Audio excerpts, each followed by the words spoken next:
您好，我是许佩文。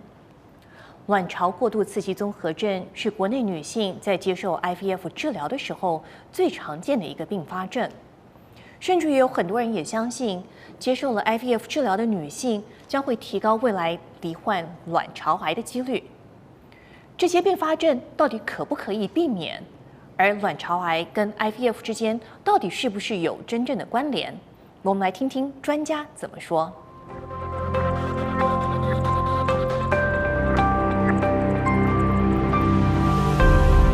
The process of stimulating the ovaries to collect eggs really is involving the natural hormones that the body already produces, just giving a much larger amount of them. So it's not as unnatural or artificial as a lot of people are led to believe.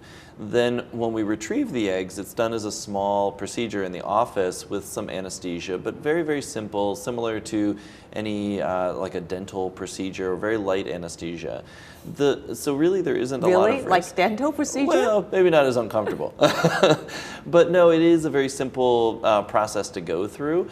And the long-term risks associated with it, we've actually studied these by virtue of we've been doing in vitro fertilization since the early 1980s, and we know that there doesn't seem to be a correlation between cancer and the IVF treatment. But is there any other side effects by going through this treatment? Well, sure. Well, by stimulating the ovaries more than your body naturally does, your body naturally grows 1 egg every month. And if you stimulate the ovaries to grow, say, 10 or even 12 eggs, then your estrogen levels will be higher, which generally means that you're going to feel more bloated, maybe a little bit more tired. So there are side effects of going through the process. It's actually just how your body adjusts to the change in your ovary development or your egg development.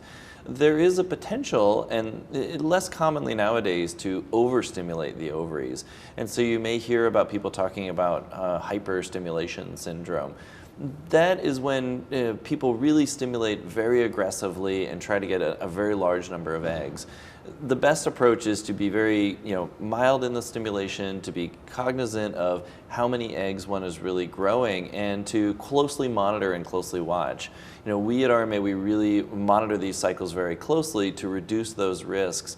And by freezing the eggs, or if you're doing in vitro fertilization, freezing the embryos, the hormone levels go back down to normal pretty quickly, and that actually reduces those symptoms much faster than back in the previous days when we would transfer embryos immediately into the uterus and the stimulation would be worse. So working with a group of pros would be the best way to minimize those kind of side effects and other concerns. Absolutely. You want to work with a practice that is aware of these risks, that has taken steps to reduce these risks, and also ask your provider, do you see a lot of hyperstimulation? And I know in our practice we don't anymore because of all of these things we've done to reduce it.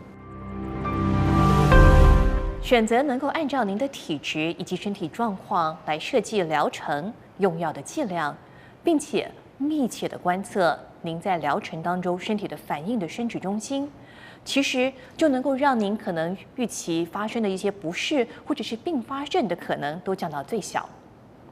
惠医祝您孕，祝您美运成真。我们下周再会。